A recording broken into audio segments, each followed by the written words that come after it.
নমস্কার বন্ধুরা, জৈবভাবে আপনারাও ব্রকলি চাষ করতে পারেন।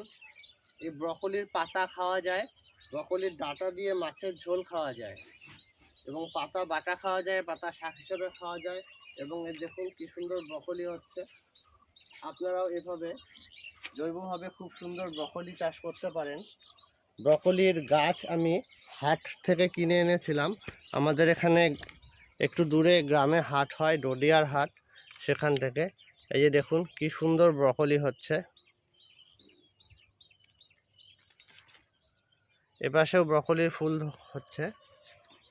ব্রকলি যখন হয়ে যাবে, ব্রকলিটি ওপর থেকে উঠিয়ে নিলে সাইড থেকে, পাতার সাইড থেকেও ব্রকলির ছোট ছোট ফুল বের হয়। তাহলে এইভাবে আপনারা সুন্দর ব্রকলি করতে পারেন।